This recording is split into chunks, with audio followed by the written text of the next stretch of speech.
అలలు ఎంత బలంగా వచ్చినా, గాలి ఎంత వేగంగా వీచినా, అది ఒకే చోట ఎలా నిలబడుతుంది? కేవలం ఒక ఇనుప యాంకర్తో అంత పెద్ద నౌకను ఎలా ఆపగలుగుతున్నారు? యాంకర్ నిజంగా సముద్ర అడుగున ఇరుక్కుపోతుందా? లేక దీని వెనుక మరో శాస్త్రీయ రహస్యం ఉందా? ఈ రోజు ఈ వీడియోలో భారీ నౌకలను ఎలా నిలుపుతారు? యాంకర్ ఎలా పనిచేస్తుంది? ఆధునిక నౌకలు జీపీఎస్తో ఎలా తమ స్థానాన్ని కాపాడుకుంటాయి అనే ఆసక్తికర విషయాలు తెలుసుకుందాం. ఒక చిన్న పడవ కాదు, కార్గో షిప్ 5,000 నుండి 2,000 టన్నులు, ఆయిల్ ట్యాంకర్ 3,000 టన్నుల వరకు, క్రూయిజ్ షిప్ వేలాది మంది ప్రయాణికులు. ఇంత బరువున్న నౌకను ఒక చిన్న యాంకర్ ఆపడం అసాధ్యంగా అనిపిస్తుంది. కానీ నిజానికి యాంకర్ బరువు మాత్రమే కాదు, అది సముద్ర అడుగున ఎలా పనిచేస్తుందనేదే అసలు విషయం. యాంకర్ అనేది బలమైన ఉక్కుతో తయారైన ప్రత్యేక ఆకారం కలిగిన పరికరం. ఇందులో రెండు ప్రధాన భాగాలు ఉంటాయి. యాంకర్ భారీ గొలుసు. చాలామంది యాంకర్ నేలపై పడితే చాలు అనుకుంటారు. కానీ ఆసక్తికరమైన విషయాలు తెలుసుకోవాలంటే మా ఛానల్ను సబ్స్క్రైబ్ చేసి ఈ వీడియోను మీ స్నేహితులతో షేర్ చేయండి. మళ్ళీ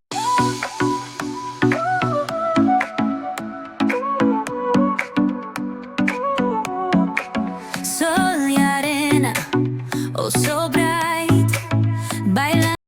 అది నిజం కాదు. యాంకర్ సముద్ర అడుగున మట్టి లేదా ఇసుకలోకి దిగిపోతుంది. యాంకర్ను నీటిలో వదిలిన తర్వాత నౌక కొంచెం ముందుకు కదులుతుంది. దాంతో గొలుసు బిగుసుకుంటుంది. రెక్కల వంటి భాగాలు మట్టిలోకి గట్టిగా దిగిపోతాయి. ఇది ఒక చెట్టును వేర్లతో పీకడం ఎంత కష్టమో అలాగే యాంకర్ను బయటకు లాగడం కూడా అంతే కష్టం. అందుకే నౌక స్థిరంగా ఉంటుంది. యాంకర్ మాత్రమే కాదు, గొలుసు కూడా చాలా ముఖ్యమైనది.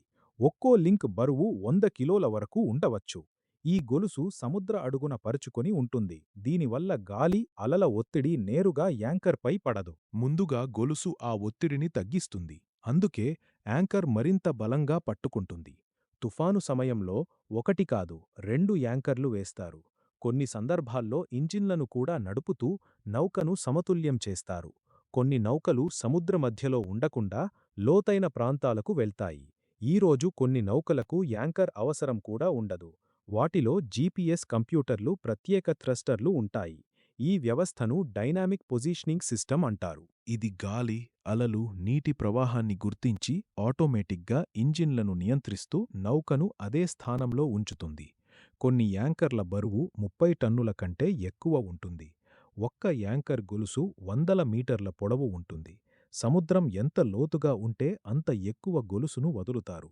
యాంకర్ను పైకి లాగడానికి ప్రత్యేక భారీ వించ్ యంత్రాలు ఉపయోగిస్తారు. ఇంత పెద్ద నౌకను ఒక యాంకర్ మాత్రమే ఆపటం కాదు. యాంకర్ ఆకారం, గొలుసు బరువు, సముద్ర అడుగు స్వభావం, గాలి దిశ, ఆధునిక సాంకేతికత ఇవి అన్నీ కలిసి నౌకను సురక్షితంగా నిలబెడతాయి. ఇప్పుడు మీరు సముద్రంలో నిలబడి ఉన్న భారీ నౌకను చూసినప్పుడు దాని వెనుక ఎంత అద్భుతమైన ఇంజనీరింగ్ ఉందో గుర్తుకు వస్తుంది. ఒక్కసారి ఊహించండి, సముద్రం లోతు 40 మీటర్లు ఉందనుకోండి. అప్పుడు నౌక కేవలం 3 మీటర్ల గొలుసు మాత్రమే వదులుతుందా? అసలు కాదు. ఇది చాలామందికి తెలియని విషయం. సముద్రం లోతు 40 మీటర్లు అయితే పరిస్థితిని బట్టి దాదాపు 3 నుండి 7-4 మీటర్ల వరకు గొలుసును వదిలే అవకాశం ఉంటుంది. ఎందుకంటే యాంకర్ను నేరుగా పైకి లాగితే అది సులభంగా బయటకు వచ్చేస్తుంది. కానీ గొలుసు ఎక్కువగా ఉంటే అది సముద్ర అడుగున వంగి ఉంటుంది. దీంతో యాంకర్పై పడే బలం అడ్డంగా మారి అది మట్టిలో మరింత గట్టిగా పాతుకుపోతుంది. ఇంకో ఆసక్తికరమైన విషయం ఏమిటంటే అన్ని సముద్ర అడుగులు ఒకేలా ఉండవు. కొన్ని చోట్ల ఇసుక ఉంటుంది, కొన్ని చోట్ల బురద ఉంటుంది, మరికొన్ని చోట్ల రాళ్లు ఉంటాయి. ఇసుక లేదా బురదలో యాంకర్ చాలా బాగా పట్టుకుంటుంది. కానీ రాతి ప్రాంతాల్లో పట్టు తక్కువగా ఉండొచ్చు. అందుకే కెప్టెన్ ముందుగానే సముద్ర అడుగు స్వభావాన్ని మ్యాపులు మరియు పరికరాల ద్వారా తెలుసుకుంటాడు. ఇప్పుడు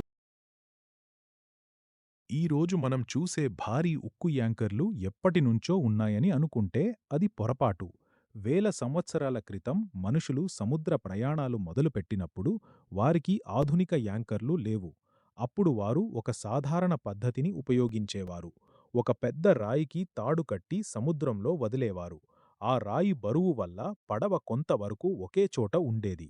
కానీ అలలు బలంగా వస్తే ఆ రాయి కూడా జారిపోయేది. అందుకే ఈ పద్ధతి నమ్మదగినది కాదు. కాలక్రమేణా నౌకలు పెద్దవయ్యాయి.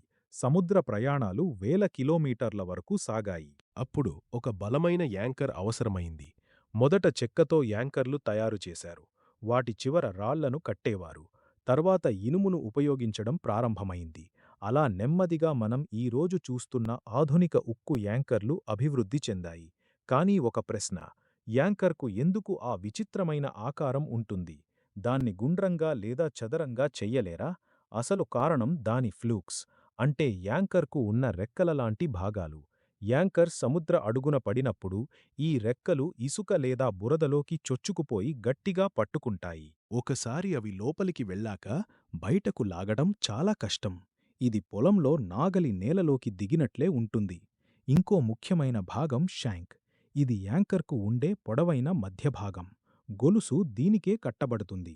గొలుసు లాగినప్పుడు శక్తి సరైన దిశలో చేరి యాంకర్ బాగా పాతుకుపోతుంది. ఇప్పుడు గొలుసు గురించి మాట్లాడుకుందాం.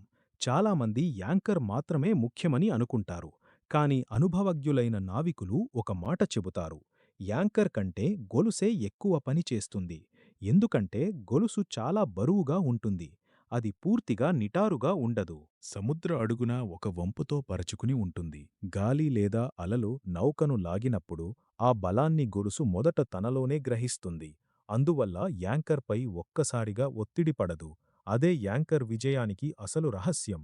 మరో ఆశ్చర్యకరమైన విషయం ఏమిటంటే, యాంకర్ గొలుసులో ప్రతి లింక్ చాలా మందంగా ఉంటుంది. ఒక్క లింక్ బరువే కొన్ని పదుల కిలోల నుంచి 100 కిలోల వరకు ఉండొచ్చు. మొత్తం గొలుసు బరువు వందల టన్నులు కూడా కావచ్చు. అందుకే ఒక భారీ నౌకను నిలబెట్టేది కేవలం యాంకర్ కాదు. యాంకర్, గొలుసు, సముద్ర అడుగు, నౌక రూపకల్పన ఇవన్నీ కలిసి పనిచేసే అద్భుతమైన వ్యవస్థ.